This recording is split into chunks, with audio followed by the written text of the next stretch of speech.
Welcome to Walva Sandwire. Today we're talking about Democratic Action Party Secretary General Anthony Loke's recent, really explosive comments regarding the political future of the unity government. Yeah, and specifically that controversial 6-month timeline he put out there for delivering some key policy reforms. It was a huge statement. Loke basically threw down a challenge to all his critics, and it really captures the tension inside the coalition right now. He posed the central question, can immediate political drama like him just resigning Yeah. actually force the policy changes that people have been waiting on for years? So it's this choice between a big, dramatic sacrifice versus, I guess, a more pragmatic approach. Exactly. And that's where the two core issues are. On one hand, you have Loke's public commitment to the stability of the coalition. He keeps saying that's essential. Right. But on the other hand, there's just immense pressure from inside his own party, the DAP, to get these landmark goals done. And the big one is, of course, the recognition of the Unified Examination Certificate. Okay, let's start there with the UEC, because that seems to be the main sticking point. Can you just briefly explain what it is and why it carries so much political weight? Sure. So the Unified Examination Certificate, or UEC, is the diploma from Chinese independent high schools. They operate outside the national education system. And the fight is over getting it officially recognized. For decades, yeah. Recognized for things like university admissions or jobs in the public sector. For the DAP's base, it's a huge symbol of, cultural and educational identity. So not just a piece of paper. It's tied into national identity, language policy, all of that. Precisely. Recognizing it would be a massive win for his supporters, but it also risks upsetting other coalition partners who see it as undermining the national system. No wonder it's such a flashpoint. Yeah. And Luke addressed it head on. He basically said if his resignation or the DAP pulling out of the government could get the UEC recognized the very next day. He'd do it without hesitation. And that's such a clever way to frame it. He's taking this demand for a grand gesture and showing how, impractical it is. He's making his critics admit that the solution isn't just one dramatic act. So he's making a case against political theatrics. Exactly. He's saying, look, the path to reform is slow, it's complicated, it's systemic, and that's his justification for the DAP staying in the government. It's a pragmatic necessity, even if it's unpopular. But couldn't that also be a shield?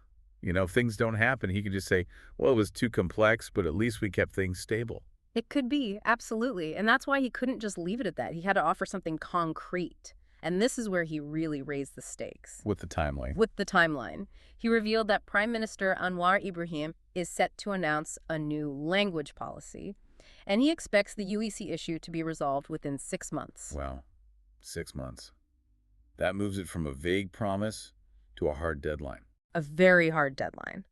And by linking it to the prime minister and a new national policy, he's making it a problem for the entire administration, not just for him or the DAP. It's a massive gamble. Yeah. Which, it makes you wonder, and I'd ask anyone listening to this, is 6 months really enough time to sort this out, to get all the coalition partners on board? It's an incredibly tight window. Or is he just setting them up for a crisis when that deadline gets closer? It just seems to invite so much political heat. And that heat is already on, especially from within his own party. We saw, after the recent Sabah state election results, the DAP grassroots were furious. They were calling for the party to cut ties with Anwar Ibrahim immediately, right? They were. There was this huge push to just walk away, citing the slow pace of reform. But Loke, as Secretary General, drew a firm line in the sand. He said no. He said no. He explicitly rejected that advice and basically pleaded for more time. He said, at least give us 6 months to try and implement some changes. It was an appeal for pragmatism. So he's using that 6-month deadline as a tool to manage his own party's expectations. Exactly, buying himself some breathing room.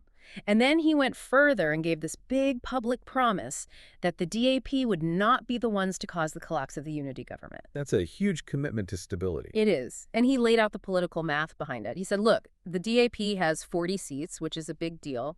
But he also pointed out that them leaving wouldn't automatically make the government fall. Right, if the prime minister could find support from somewhere else. But it would guarantee chaos, a massive cabinet reshuffle, and then the huge question of who would even replace the prime minister. The instability would be immediate. So his argument is that even a flawed, stable government is better than the alternative, which would just stop any chance of reform. That's the strategic play.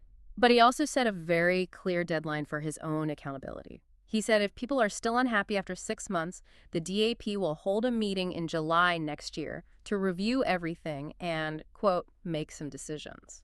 So that July meeting is the real deadline, a public marker. It is. It gives everyone, his critics included, a date to circle on the calendar. It channels all that internal anger toward a single point in the future. It's a smart way to manage dissent. And just when you think he's only focused on these big national issues, he suddenly pivots and publicly criticizes one of his own allies in the coalition. Yeah, that was surprising and strategically very significant. He called out the Secretary General of Parti Keadilan Rakyat, Fuzia Saleh.